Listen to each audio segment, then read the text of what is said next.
Mr. Ambassador, how can Romania be further supported on the way to Schengen?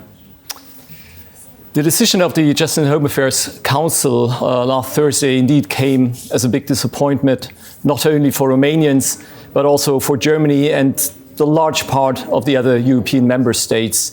We were indeed strongly supporting an enlargement of the Schengen area of all three applicants, Croatia, Romania and Bulgaria. And indeed, it's deplorable that we did not succeed with regard to Romania and Bulgaria. You're asking on what could Romania do. I think Romania has done quite a lot and everything it had to do in order to become a member. It has been clarified by numerous expert missions that all the technical and also political requirements for accession to the Schengen area have been met by Romania. And this is why the decision of last week is not an endpoint. It does not mean that this chapter is closed. On the contrary, it's a pressing issue and it will continue to be on the agenda. And rest assured that Germany and all the other member states supportive of Romania will continue in this endeavor. The meeting of the leaders from Munich took place for the first time in Romania at the end of November, Mr. Ambassador. What can you tell us about the priorities for securing the southeastern flank of NATO? You're right. At the end of November saw a number of high-ranking events, the NATO foreign ministers meeting here in Bucharest, and back-to-back the Munich leaders meeting, very high-ranking conference organized by the Munich Security Conference.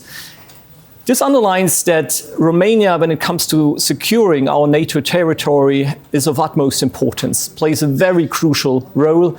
And this acknowledgement is of great importance. We see a translation of this relevance, of this growing relevance, by the fact that there are numerous international allied troops now in Romania. A new battle group has been set up. Many allied countries have participated in the various formats. Germany has been here with Eurofighters pretty much from the beginning, the start of the war in the Russian war in Ukraine. And this underlines the crucial role Romania is playing. According to President Zelensky, Germany could send Patriot anti-aircraft systems to Ukraine. When is this to be expected?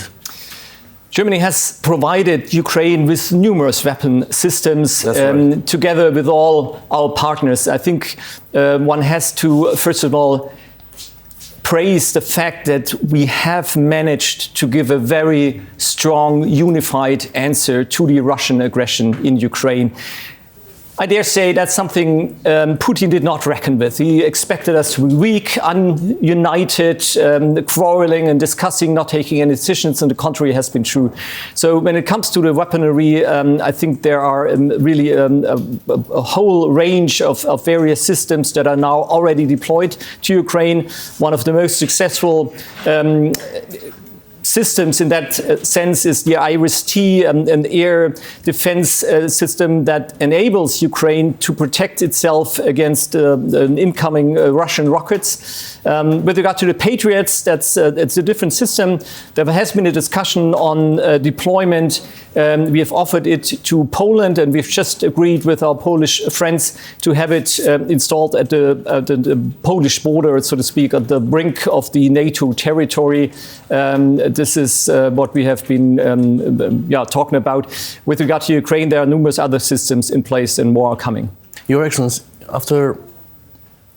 after capping the prices of gas and also the Russian oil, what risks do you see in Europe?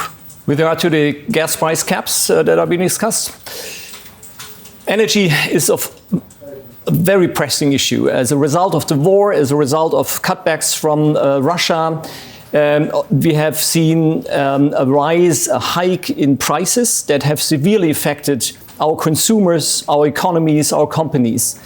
Again, Europe is struggling very hard to find the right answer, and I think we are on a very good track. If you see the market prices internationally of oil, of gas, have gone down. We don't see the pikes and the extremely high figures of the last month any longer. We have just agreed on an oil price cap, which is, I think, a very important tool, and we are now about to find a solution within the EU on a gas price cap. Now, why is it a bit difficult? And it's never, an easy way of saying this is the ceiling for price. It would be lovely to simply put in a price and say this is, the price for everybody to accept. The providers of gas, and that's not Russia. I mean, I'm talking also of our allies, friends, US, Norway, and others.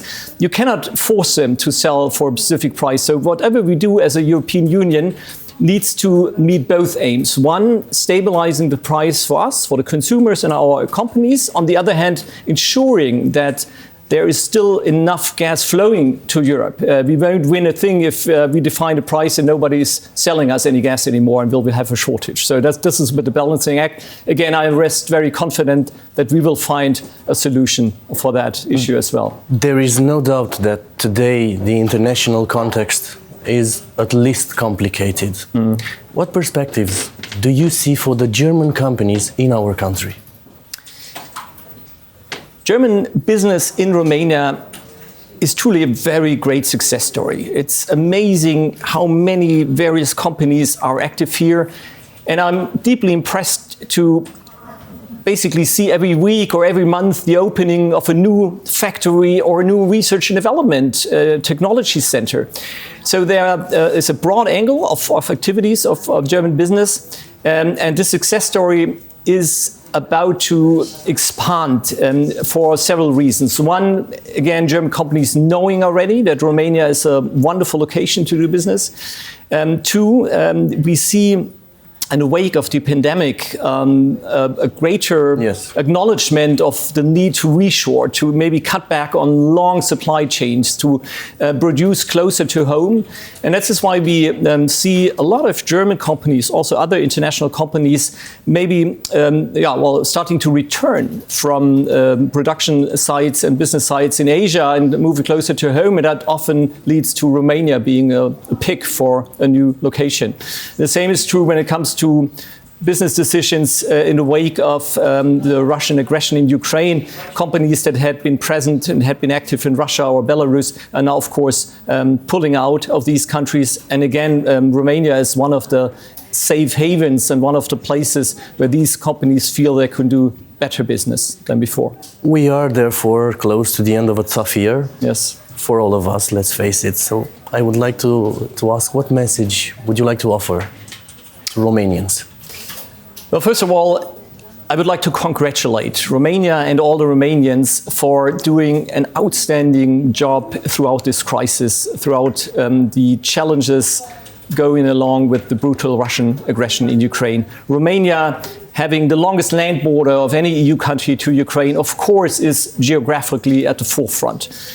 Romania had, therefore, a very important role to play, and it did play it masterly. When it came to taking in refugees and bringing them, giving them shelter, Romania played an outstanding role. I think there have been more than 3 million refugees from Ukraine that crossed into Romania, and there's still around 100,000 that are consistently taking shelter here in Romania, and Romania is doing everything to provide them what they need. And if I say Romania, I explicitly mean not only the government, but also civil society, NGOs. There's been an outstanding cooperation effort. Romania is there when it comes to supporting Ukraine with humanitarian aid, but on the other hand, also when it comes to exporting agricultural goods. There has been an attempt by Putin and by Russia to force upon the world a war of hunger. And Russia failed mainly because the international community was able to shape an answer by establishing alternative routes for grains, for wheats from Russia. And Romania has been at the forefront and at the center in enabling this by opening its harbors, its rivers, roads, railways. And now I think Romania has been able to provide more than 10 million tons of agricultural goods, enabling it to flow to the countries in need. The same is true when it comes to military aid or as regards to shaping an answer to the Russian aggression in the EU, sanction packages and so on and so forth. Romania was one of the countries that you could count on. And I think this is something we are deeply grateful for. Of course, Romania has its interests. That leads us back to the issue of Schengen, and it's because of this very constructive and always positive role that Romania plays that we feel Romania deserves something in return, and that's why we are strongly supporting Romania's strive for Schengen accession. And I believe in the end this will be successful. So my message to Romanians would be keep up the excellent work. This is not only a lovely country, but it's a very, very successful and strong country. And rest assured that this will pay off internationally. Mr. Ambassador, thank you for this dialogue. Thank you so much. With Euronews Romania. Once again, thank you. Thank you so much, Claudio.